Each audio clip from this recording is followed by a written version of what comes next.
Hello, this is your host, Todd Lewis of the Praise of Folly podcast. Don't forget to like, share, and subscribe and hit the notification bell. Also, don't forget to subscribe to my locals where you can get updates on future programs, recommend future programs, and support the cause directly. And for those that already are supporting, your support's valued. Without you, we wouldn't be able to keep going. So today, Terminal Philosophy and I are going to talk about a comparison of the great commanders of antiquity. This sort of a classic armchair exercise goes back to antiquity itself. There's this little vignette that Plutarch tells us from the life of Flamininus when Scipio met Hannibal in Asia Minor. He says, and I quote, "Moreover, we are told that the two men met again at Ephesus, and in the first place, that when, as they were walking about together, Hannibal took the side which more properly belonged to Scipio as the superior, Scipio suffered it and walked about without paying any heed to it. And again, when they fell to discussing generals, and Hannibal declared Alexander to have been the mightiest of generals, and next to him Pyrrhus, and third himself, Scipio asked with a quiet smile, and what wouldst thou have said if I had not conquered thee? To which Hannibal replied, in that case, Scipio, I should not have counted myself third, but first of generals. So basically, this idea of who's the best general is something that's really been going on as long as we've had written records in ancient history. We already covered Livy's first known alternative history. What if Alexander had invaded the Roman Republic? So, and I think these four generals that are named, Alexander, Pyrrhus, Scipio, and Hannibal, we've all covered them. We just finished the Second Punic War. And so now we have this body of engaged activity with these generals, and I think it's interesting to compare them. And I think we can compare them in at least a few ways. First of all would be, how are they as a strategist? How are they at what we would today call operations? How are they at tactics? And then we could say, how were they at siege warfare, and how were they at combined arms operations, such as land-sea operations, to the extent that that's a relevant thing to consider. So if we look at the first category, that of strategy, Scipio's strategy from the beginning of the war, from the beginning of his command, was to undermine the pillars of Carthaginian power. He wanted to take Spain, and then once taking Spain, take North Africa. Spain had gold and silver and Celto-Iberian mercenaries. Then Africa was the home base of Carthage itself. His sound strategic insight gave Rome victory in the Second Punic War. Hannibal's strategic vision was to break up the Roman coalition by inflicting military defeats on the Romans in Italy so that they would bear the cost of the war, which is consistent with what Sun Tzu said. Sun Tzu says, when you go to war, fight on the other guy's territory so he gets exhausted, not you. And his goal was to detach these states from the Roman alliance. Now, he was most successful in the areas most recently conquered, Cisalpine Gaul in the north and Magna Graecia in the south. But ultimately, due to lack of support at home from Hanno the Great and the Scipio brothers delaying Hasdrubal Barca, until really 207, he doesn't get into Italy. Hannibal's plan went awry, but ultimately he understood, I think, correctly that the Roman political system was the linchpin of this whole operation. Alexander the Great showed he understood the strategic situation, that the Persians had naval supremacy, that if they could somehow leverage that and bring the war to Greece and cut his supplies off from Europe, he would be done for. So his initial plan was to march down the coastal regions of the Persian Empire through Asia Minor, Palestine, and Egypt in order to cut off their naval supplies. And then once he had secured his rear areas, he then marched to engage Darius directly in Iraq in the Battle of Arbela. And then he went to the easternmost regions of the empire in Afghanistan and India to consolidate there. So again, we see that Alexander showed, proper strategic insight into the strengths and weaknesses of the Persian Empire. Pyrrhus, on the other hand, I think is rather poor as a strategist. Pyrrhus, he seems to doesn't know when to give up. There in the Life of Pyrrhus by Plutarch, he's really lucky at getting, winning hands and cards, but he can't play it to achieve victory in the game. So he'll attack the Romans and he'll get tired of it and attack Carthage. He'll get tired of that and go back to fighting the Romans. Then he'll go attack Sparta. And he never seems to have any broader strategic vision. Like, how do you beat the Romans? You just beat them in a couple of battles? That's not how it's going to work. How are you going to consolidate Sicily? How are you going to take Libyum? How are you going to consolidate Greece? He didn't seem to have that strategic vision. So I think the way I'd rank it is Scipio was the master strategist. Alexander comes in second, Hannibal third, and Pyrrhus fourth. So on the level of strategy, terminal philosophy, how would you view these? Yeah, I completely agree with that assessment. Just to kind of riff off of your initial comments, after looking through the internet for several articles about some of the best commanders in antiquity, the majority of them, hardly any of them mention Scipio Africanus, which is kind of ridiculous because by the time Scipio, had his own, he was in control of several legions. He was basically the combined arms expert of the Punic Wars, and he had the best understanding of tactics, strategy, and operations, I would think, as a whole. Now, the three other generals have their own strengths in those three categories as well. But Scipio Africanus, as far as strategy goes, was definitely the most. I would consider him the most cunning and perhaps the most. His battle plans were, very heavily premeditated. Whereas you could say someone like Pyrrhus, like you just said earlier, he really didn't know when to quit. I mean, he would just pierce deep into, new enemy territory, regardless of the levels of desperation. And it wasn't until getting into Western Sicily that he ran into some trouble in his campaigns. So, yes, I definitely agree with you on Scipio Africanus. Hannibal, I would say, overall, I think Hannibal was probably a bit more of a bit bolder than Scipio. However, as we've discussed in previous episodes, Hannibal had, his hands tied behind his back, or at least one hand tied behind his back, due to the internal political problems at Carthage. So, had he had the full weight and support of Carthage behind him while he had his power base in southern Italy, I mean, that could have changed history as we know it. I forget the name of the battle specifically. The battle, it was in central Italy after he had crossed the Alps. Battle of one of the lake battles, but where he had basically fooled the Romans into marching along the lake, and he had Trasimene. Thank you. That was just an incredible battle because he made good use of the terrain. He completely fooled the Romans. They were not in any sort of battle formation whatsoever, and they were practically annihilated. It's that kind of creativity and sort of ambitious use of terrain that very few commanders, I think, did in terms of antiquity.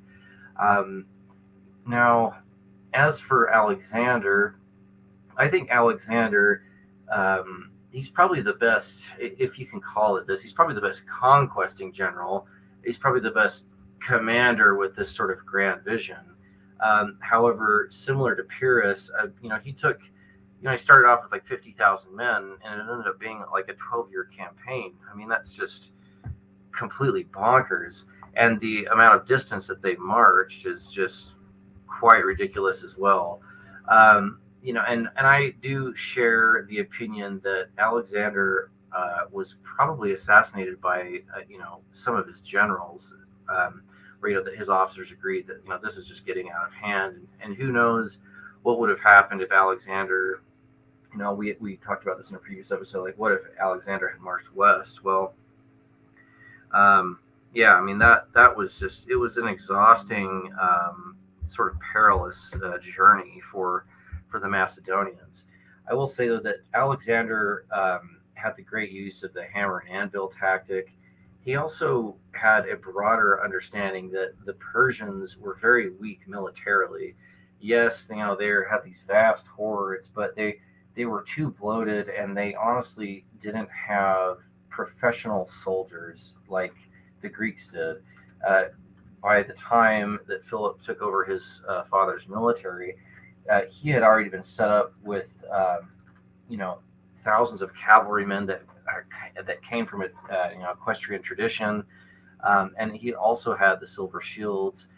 And by that time, the phalanx had been perfected, more or less, and that combined and not on sorry, and also to add on top of that, siege weaponry that had not really been used on the scale until Alexander had started invading Persian territory. So that whole larger picture of cavalry, advanced infantry tactics, and formations, siege weaponry, and I would say better logistics than the Persians.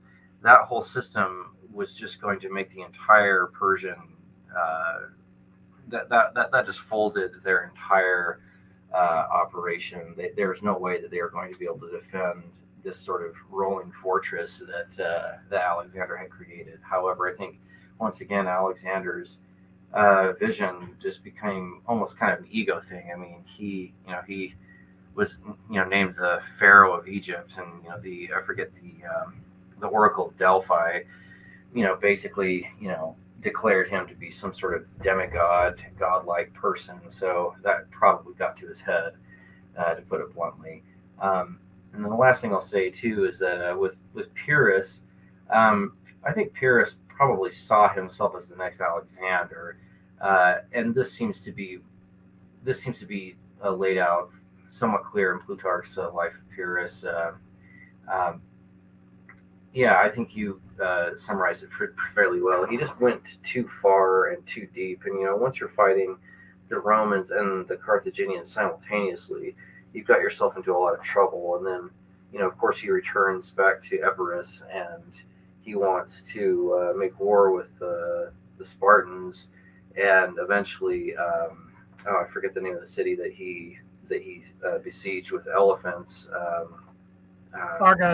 Argos, thank you. Yeah, and he's charging elephants into urban combat. I mean, this almost just seems like levels of desperation and glory seeking. So I think I'll leave my initial comments about strategy of the four generals at that. Now, if we move to operations, which is broadly speaking a campaign where you conduct all the battles to then achieve some goal, Scipio's campaign in Spain is really, I think, a model template for operations from his first attack at New Carthage to the final victory at Alyppa. I mean, he just plays all the right moves. He wins support of the Celtiberian tribes to his cause.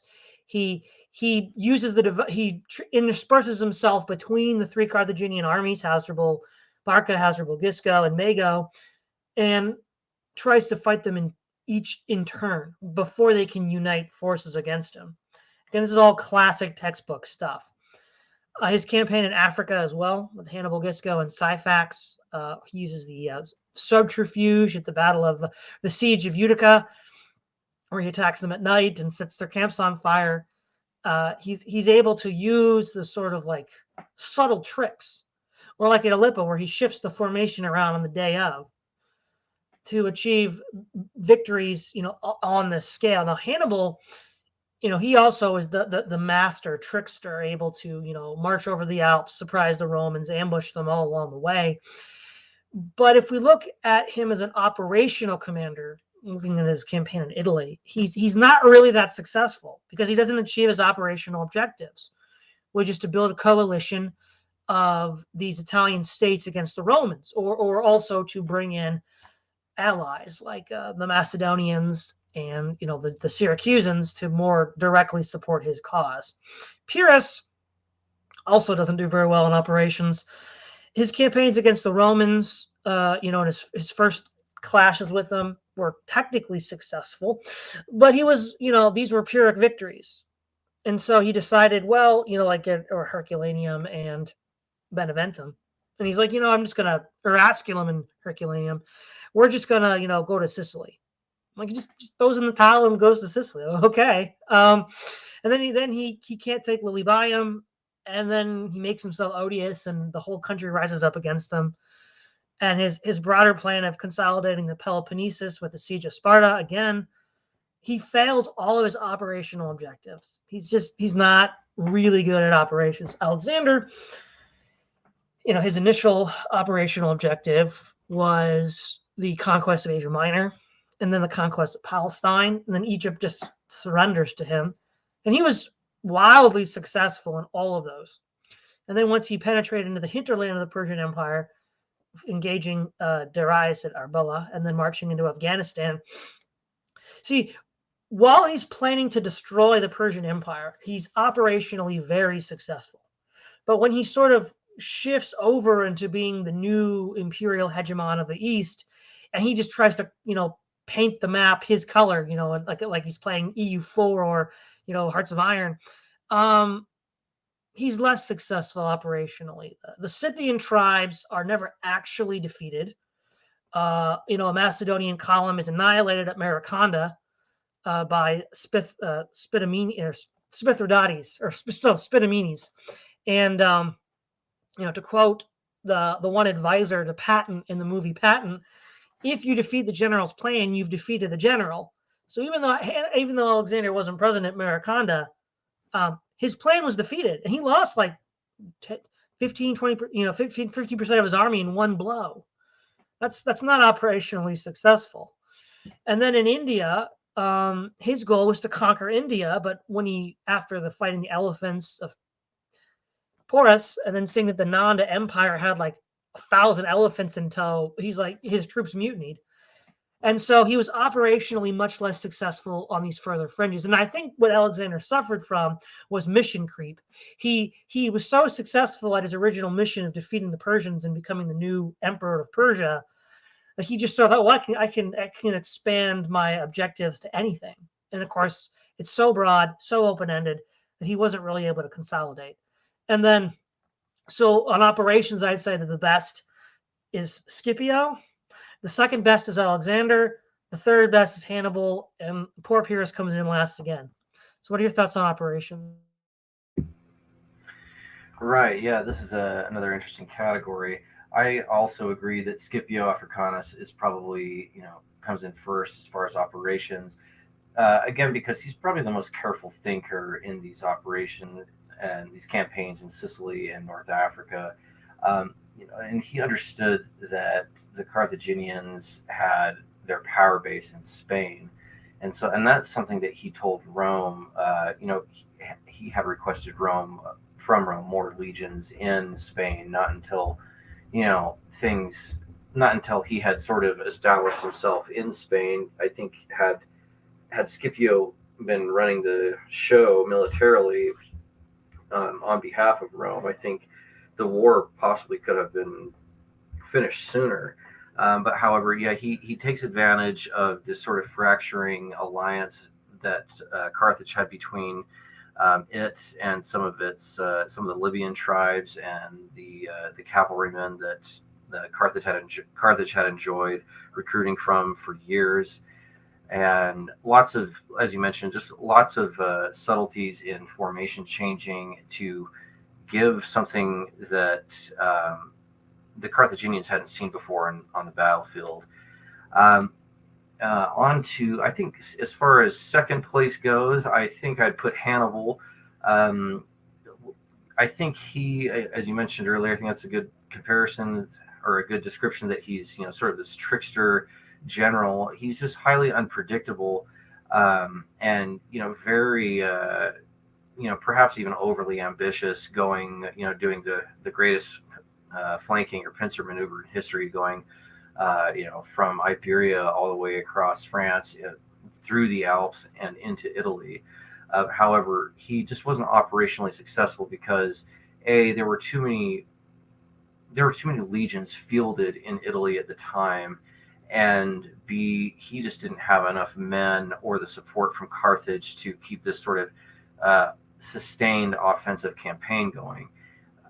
He could, he could take on the Romans in pitched battles, but it had to be in a way where terrain was a part of the battle and not just out on sort of these open fields. The only reason that he won at Cannae is because the center formation of the Carthaginian army held just barely long enough in order for the cavalry to come back around and sort of close in on the Romans from all sides. So had the center formation not held, that could have gone badly for Hannibal at Cannae. But I think he had a good operational vision, and he had a great idea of trying to disrupt these sort of loose alliances from different Latin tribes that Rome had established. But he just didn't have enough men. He didn't have enough resources, and he didn't enjoy any of the naval advantages that Rome did either.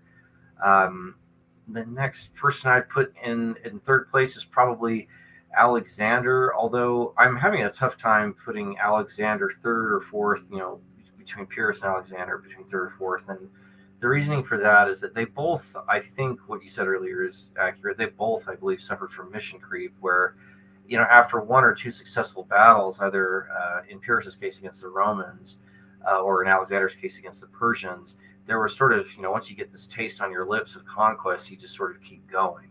And so Alexander's mission creep turned into this colossal sort of thing unto itself, where they started off, they drove the Persians out of the Asia Minor, but then something like 8 years later, they're fighting elephants in the Punjab region. I mean, that's just insane to think about. And, it was never made clear, at least based off of the history, based off from Livy, that, how Alexander communicated to his men how far that they were going to campaign. He just wanted to defeat the Persians outright, but then once they went further east and made contact with the Scythians, and then now they're fighting in the Indus and in the Punjab regions, none of this territory was going to be able to be held for very long, because, as we discussed in the Diadochi Wars after Alexander's death, I think the Macedonian garrison that was in the furthest eastern reaches of Alexander's conquest, they just gave up and they wanted to go home, and you can't blame them, because they're on the other side of the galaxy practically. So yeah, I mean, it's very ambitious vision, but none of that territory could be held. And of course, the following Diadochi Wars were just a one series of battles after another about who was going to retain these former Persian territories. And then I've kind of already touched on it, but Pyrrhus, I do believe that Pyrrhus saw himself as sort of the next Alexander, but in sort of the westward direction. And he, his victories, I mean, of course, that's where the Pyrrhic victory phrase comes from. Highly ambitious and a great use of hammer and anvil tactics, but a lot of his victories were just way too costly. So I think I'll put Pyrrhus at fourth and Alexander at third place for operations. All right. Now, tactics, that's easy. That's the individual battlefield performance. I think it's going to come as no surprise that number one is Hannibal. In 2 years, he killed 250,000 Romans. That number just boggles the mind. Remember, we're not talking about the Zerg army of the Persians. We're talking about the Romans. The best soldiers and fighters in antiquity. Hannibal kills 250,000 of them in 2 years, with the Battle of Ticinus River, Trebia River, Trasimene, and Cannae. This is mind-boggling, and he just does it again and again and again. He has a brief reversal in 215 at Nola at the hands of Martellus. But then again, like in First Tridonia, he turns the tables on the Romans again.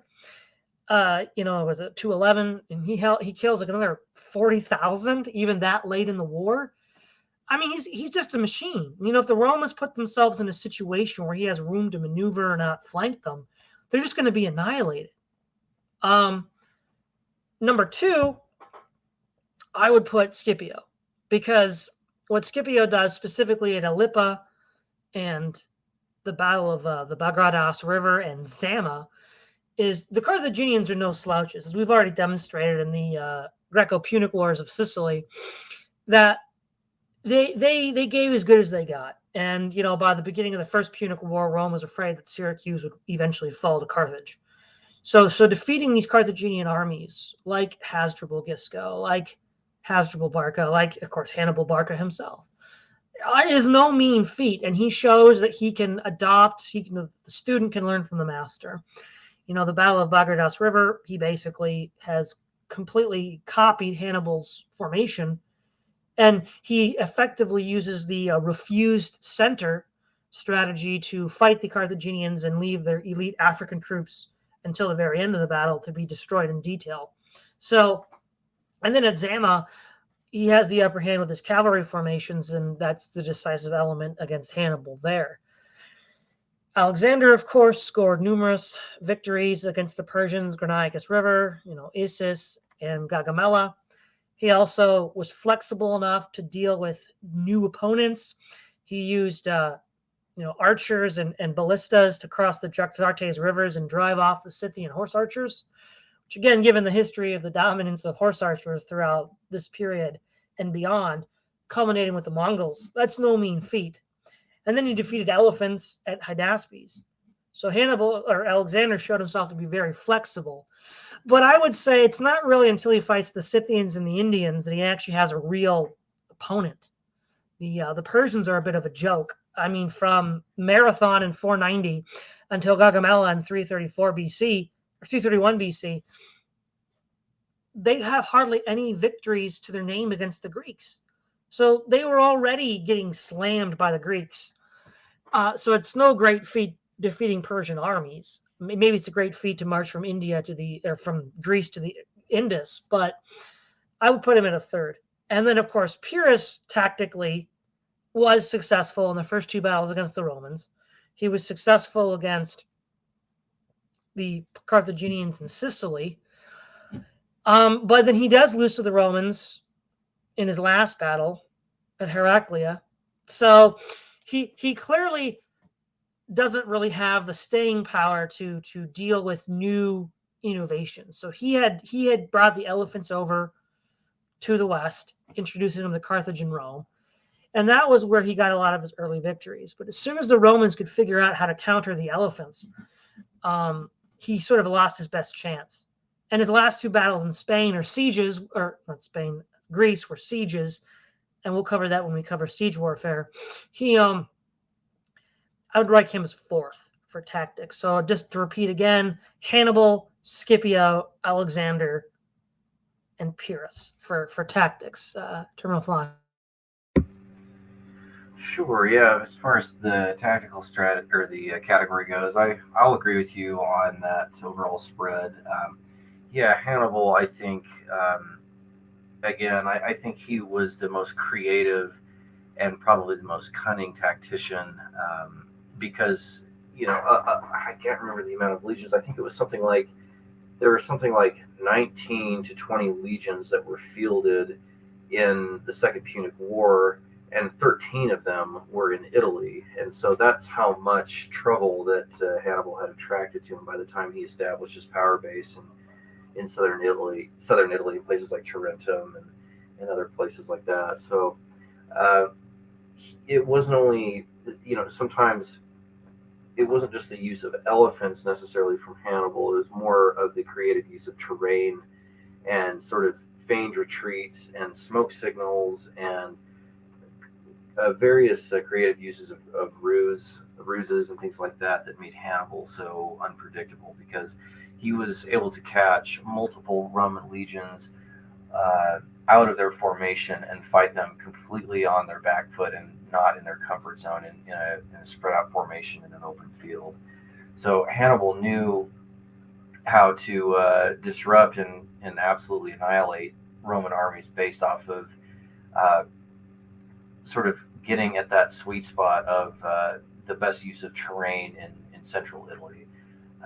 As far as second place goes with Scipio, I completely agree. I think he was a bit more careful than Hannibal was. I think he could afford to be more careful just due to the resource and manpower capabilities that Rome had in general. Something like 250,000 Romans died during the war, but they could still summon more legions and create them. I wouldn't say out of thin air, but there was a lot of desperation in inside Rome at the time, but they could still do it. Whereas, if Carthage had suffered something like an equivalent of the Battle of Cannae, they would have a much, much harder time replacing those losses. It's very, very similar to a lot of the battles that you see on the Eastern Front between the Germans and the Soviets. The Soviets would take horrendous losses, but they had a system in place, and basically a resource pool to replace them, whereas the Germans just simply couldn't do that. As for Alexander, again, I think in all of these categories, it's interesting how Alexander and Pyrrhus are sort of ranked next to each other. I think I completely agree with you that, really, I think we've agreed this whole time that overall Persia is just this overextended, bloated military force that had no real formal doctrine and that was just there to overwhelm its enemies by just sheer numbers, regardless of losses or logistical troubles or naval disasters or anything like that. So, but I think as for Alexander, his real opponents didn't really show up until he made contact with the Scythians and the Indians. So, and yeah, there has been some speculation about how many elephants that were in the Punjab region, but it was something like over 1,000, and there's just nothing that Alexander could have done about that.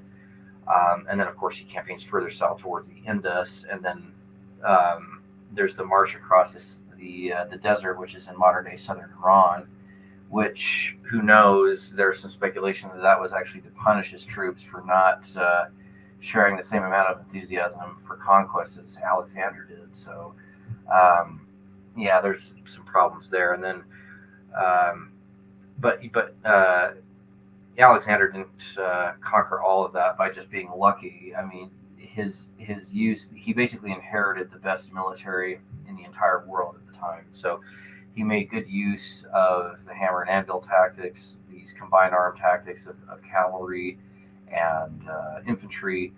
However, Alexander did fail in terms of combined arms with the naval operations. I think there was an amphibious element on the siege of Gaza. I believe it was Gaza or Tyre when he's going down through Palestine. But other than that, they had a fail resupplied attempt at the southern coast of modern-day Iran, and there was no real naval element that he could have played off of, anyways. But the few times he did, they were not very robust. They're not very well thought out. They were just viewed as almost like a land element on sea rather than their own independent military entity. And then for fourth place in tactics, Pyrrhus. Again, Pyrrhus was successful against both the Romans and the Carthaginians. However, I'll just say it again that he just simply bit off far more than he could chew, and he was willing to tolerate. It's almost like he had Persian-esque tolerations for casualties, but wouldn't. He wouldn't understand that until the writing was on the wall at the very end, and of course it sent him packing out from southern Italy and Sicily because he was just ambitiously taking on too many opponents at once. I think that's a good overview of tactics, at least. Now, if we look at siege warfare, I think first place is going to go to Alexander the Great. The three great sieges that he has at Halicarnassus, Gaza, and Tyre are just model siege operations. He has got the double mole coming out for siege towers to attack Tyre. He eventually coordinates with Byblos and Sidon to have a naval attack. I think in his siege of Tyre, he has catapults placed on the triremes in order to attack the walls of Tyre from all directions. And he doesn't really have any major reverses in sieges. He's even besieging cities in India. And what he does is he specializes in the direct assault, right? He's not going to, the Romans will build walls of circumambulation around you and try to starve you out. I think we first see this with the siege of Veii in around 510 BC. But what ends up happening is he does the direct assault, and he uses his siege towers, his catapults, and his elite crack hypaspists as shock troops to just storm the walls and break in. And he's often leading it from the head himself. Number 2 is Scipio. Scipio also is fond of bold strikes. He takes Cartagena, a New Carthage, by a bold strike. He's initially thwarted in the siege of Utica, but then he regroups and then finally a year later takes the city.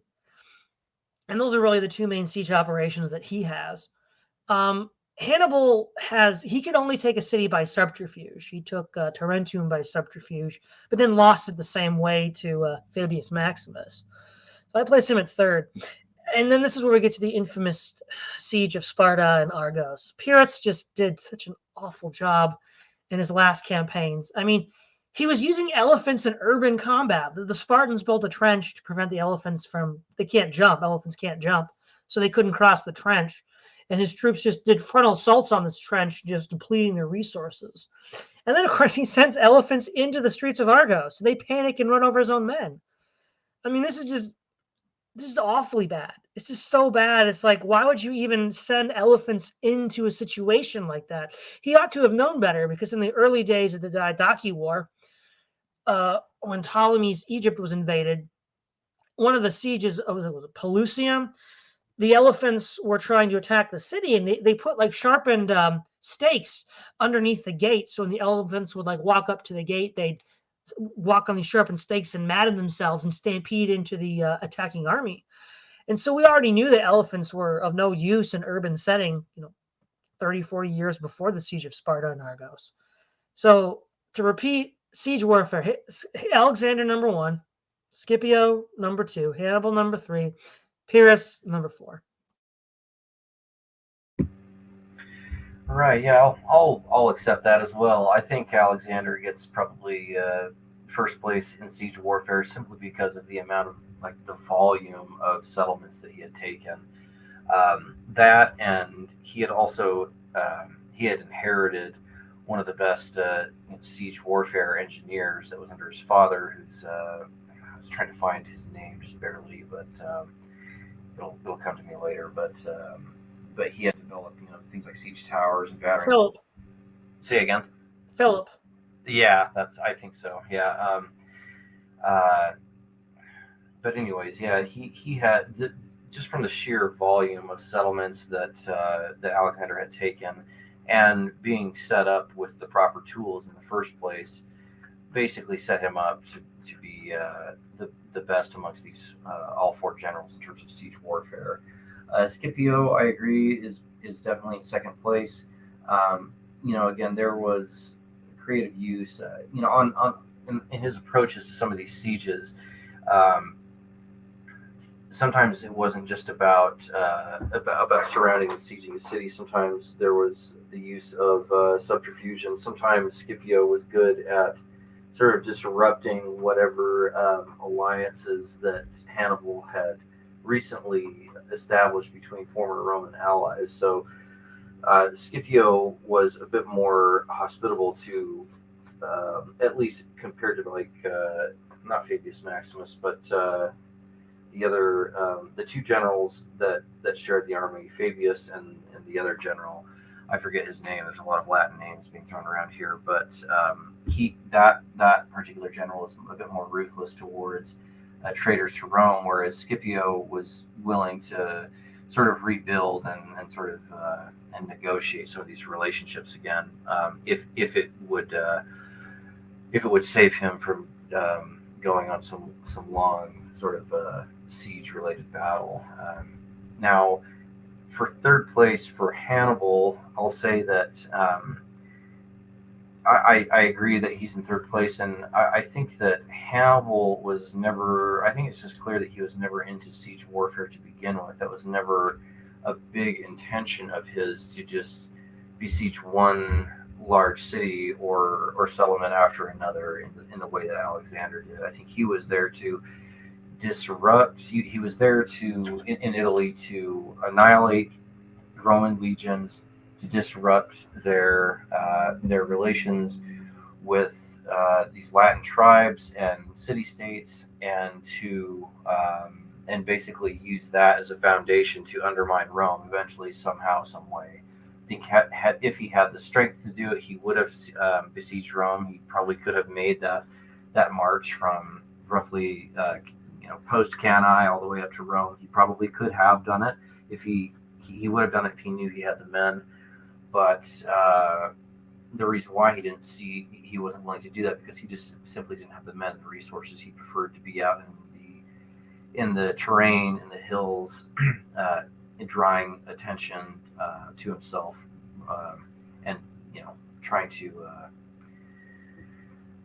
take on Roman legions, but not in the open field, just using terrain to his advantage. And then Pyrrhus, yes, of course, he does get the fourth place, just simply because of his blunder at Argos alone, sending in. It was disastrous for the Fourth Panzer Division or the Second Panzer Division to send in, one wave of panzers after another into Stalingrad, and it definitely was the same case for Pyrrhus when trying to send in elephants who are, often unwieldy and easy to frighten and spook. So that was just, I wonder if he was thinking that was just going to be some sort of like sledgehammer to help out the infantry, but ended up backfiring in him, of course, and he ended up dying there. So I agree with that. With Alexander in first place, second Scipio, third Hannibal, and fourth Pyrrhus in siege warfare. So lastly, it's combined arms operations, which in this case is just going to be land and sea cooperation, since we have over 2,000 years to wait for the invention of the airplane. Number one, no surprise, is Scipio. He's a master of combined arms, land, sea operations. As siege of New Carthage is a perfect example of this, as well as his original strike at Utica. So he's number one. Number two is Pyrrhus, because Pyrrhus was able to use his fleet to invade Italy and Sicily and go back to Greece again.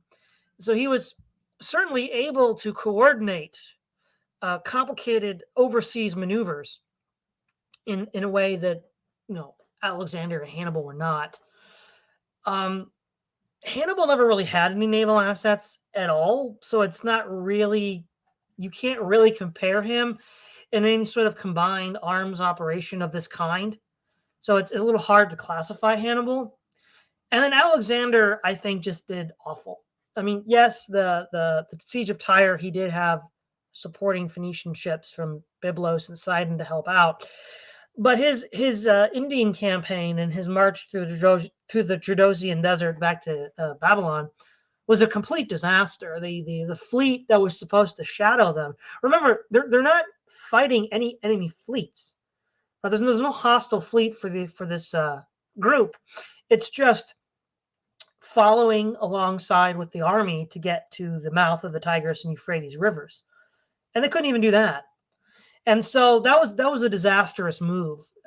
If Hannibal had tried to, or not Hannibal, if Alexander had tried to march to Arabia or Carthage over land through the desert, we might have seen a repeat of that kind of disaster. Now, had Alexander lived longer, would he have rectified that? Would he have had a better combined arms team? It's hard to tell. So I'd say number one is Scipio. Number two is Pyrrhus. Hannibal, I don't really know where he fits because he never really had the chance to do that. And number three is Alexander. That's not to say Hannibal's number four. It's more like not applicable. Terminal philosophy. Right, I will also accept that. With Scipio being in the first place in terms of combined arm use, once again, I think one of the reasons that he is in the first place is because by this time, Rome had sort of perfected its naval military assets, and they took a lot of cues from the Carthaginians and the Greeks, and by sort of a more abstract extension, the Phoenicians. But with the successful sieges and occupations of places like New Carthage and Utica and various landings in Sicily, Scipio is certainly fitting for the first place in combined arms use.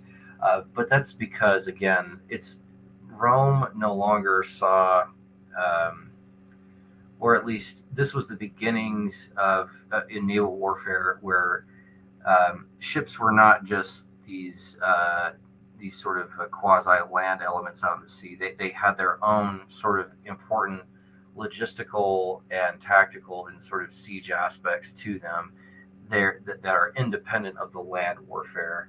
Had Carthage enjoyed more naval supremacy throughout the war, I think you would have seen probably better resupply attempts towards Hannibal and perhaps towards some of the fledgling Punic settlements in Spain. But Rome by that time was just dominating the Mediterranean, and there was not much that the Carthaginians could have done. As for second place in Pyrrhus, yeah, he actually does get a better standing in this category. The reason why is because during this time, this was before Rome's time in terms of enjoying naval supremacy in the Mediterranean. This is when the Greeks were still, I believe, you could say, regarded as some of the better seafaring people, probably second only to the Phoenicians. But in terms of warfare, I think the Greeks by this time had good naval processes and military processes in place to resupply armies.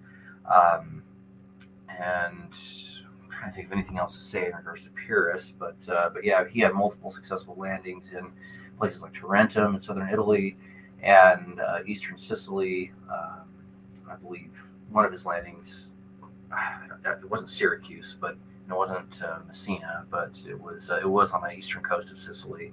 So he had multiple successful amphibious landings from there expand his operations out. As for Hannibal, number 3, unfortunately Hannibal never really got to enjoy the use of naval assets because, again, of just Roman domination of the Western Mediterranean. There's just nothing he could do about that. I mean, he was great at what he did in his own sort of sphere of influence on land, but the Carthaginians unfortunately just suffered too many naval defeats in order to compete with the Romans on this. So unfortunately, Hannibal just gets slated to third. And then as for number 4, I completely agree with there is the successful amphibious element of the siege of Tyre, but with this failed resupply throughout the Gedrosian Desert in southern modern-day Iran, I mean, that was just disastrous. And again, there's some speculation as to whether or not that was somehow a kind of a punishment from Alexander on his men, or if it was just negligence and bad planning. And also, it might just underscore just how perilous it was to just to man ships back then, because many times you hear these stories from Livy and Plutarch and Diodorus Siculus about, you just hear it time and time again how many ships are lost just due to storms. I mean, I wonder how many combined Romans, Greeks, and Carthaginians died out at sea just from storms because the construction of ships was just not robust enough to survive it. So maybe, I don't want to blame it all on the weather, but yeah, unfortunately for Alexander, these failed resupply attempts were disastrous for his army. And it's things like that created further resentment towards him from his men and his officer corps. I think. All right. So we can throw in a few honorable mentions here. So obviously we have Alexander's father, Philip. We have Hannibal's father, Hamilcar, and we have the Roman general Marcellus. And so what we can say here is, as far as the siege guy, his siege of Syracuse. Remember, Syracuse had never been taken by siege. Marcellus took Syracuse, so he would easily rank as first or second place as a siege leader if he had been included in this list. He also was a competent tactician, able to even inflict some minor reversals on Hannibal. Though again, on operations, he's not great. I mean, he does get himself killed fighting Hannibal, and his operational objectives he never met, driving Hannibal from Italy. Tactically, again, he can score some minor victories against Hannibal. So certainly Marcellus is somebody that's worth paying attention to. Philip was an expert siege warfare guy. He sort of, as we mentioned in an earlier episode, pioneered catapults and ballistas and siege towers and battering rams, all of this. I mean, so of course, Alexander's military was inherited from Philip. Philip's going to score quite well in, well, not the naval area. He didn't really have a navy to speak of, but operations, strategy, operations, tactics. He's excellent. He consolidates Greece through a series of lightning campaigns, which reminiscent of a blitzkrieg, and he's a master of siege warfare. Philip was not defeated on the battlefield; he was assassinated. Hamilcar, as well, is an excellent strategist, as we saw with his defeat of the mercenaries in the Mercenary War, and his insight to expand Carthaginian and Barcid power into Spain. Clearly, operationally and tactically, he's also outstanding as a commander. He's able to bring all of these pieces together to defeat the mercenary rebels. And he's also able to consolidate large tracts of Spain under his control. Now, of course, there's some dispute on how he died, but whether he drowned or was killed in a river crossing, he died at the river. How he died is a little bit up for debate. And then also we have, those three I would consider are honorable mentions. We also have the Diadochi generals. Probably Demetrius the Besieger is the one that most obviously comes to mind. But even though he's called the Besieger, he's not very successful at besieging. I mean, he's defeated at Rhodes, even though he built the Halepolis siege tower. And I'm pretty sure he also loses in Cyprus when he's fighting the Ptolemies. So it's, he had some victories, and he even lost to Pyrrhus when Pyrrhus was fighting him early on. So with these honorable mentions, I think that Philip and Hamilcar acquit themselves quite well. Their sons have overshadowed them by their own stellar careers. And Marcellus was just a solid Roman commander that was certainly needed during the low point of Hannibal's hegemony in Italy. So what are your thoughts on these honorable mentions? Yeah, I definitely agree with that, Philip and Marcellus. I think one other name I'd add from the Diadochi Wars is probably Antigonus, just because of his. I mean, he enjoyed a string of successful battles. Um, but yes, Hamilcar and Philip, they both set up their sons to be very successful. And without that initial successful base, or you could say broad military doctrine and strategy, then Hannibal. Hannibal wouldn't have been as successful as he was, or Alexander. So I'm trying to think of any other honorable mentions. That just some of the articles that I had read about, because I was just curious to see what Google would generate as far as the best generals of antiquity, and of course, there's some other secondary, tertiary mentions of much earlier conquerors like Hammurabi and Ramses II and things like that, Cyrus the Great. And I think when you look at these you look at those kingdoms and empires earlier on, I think the reason why some of those conquerors were so successful is because they were simply the first to set up a successful city-state and territory and to create a certain amount of excess resources so they could go on to conquer. It's not necessarily that they had developed robust tactics or strategies or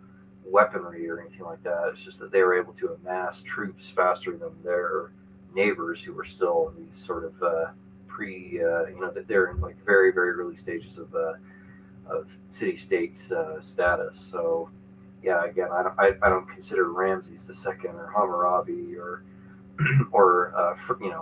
places like Pharaonic Egypt to have generals of just incredible intelligence and cunning tactics. I think it's just that they had the availability of resources before anyone else. Cyrus the Great is probably the best thing that happened to Persia, just in terms of his reforms, and also this more broader use of the chariot. Um, but again, Persia just kind of, after he had left, it kind of devolved back into this sort of, you know, um, corrupt dynastic conquering and domineering of these populations of Persia. So there was just no potential there to create generals like there were in the Mediterranean. Um, but I just figured I'd mention those names because they do come up often enough when you dig into sort of the meat of the history about these are much earlier conquerors. Yeah, again, it's not because that they are these brilliant commanders. It's just the availability that or just the resources that their states and their empires had lended them. I think the last thing I want to add is one of the reasons why it took relatively as long as it did to get to the competency of the four generals we just discussed is it took that long for sort of the art or history of war to develop a written body of literature and experience that you could appeal to then have a curriculum to then educate somebody to be a master, right? The Sumerians and the Egyptians were the first ones to do this, and they're doing it for the first time. I mean, they really don't have that backlog of experience and education, even if they had native genius to then complement it to create an Alexander, a Hannibal, or a Scipio. Final thoughts, terminal philosophy. I don't have anything else original to add, but thank you for having me. It's been an interesting episode. All right. Thank you again. This is Todd Lewis, the Praise of Folly podcast, signing off.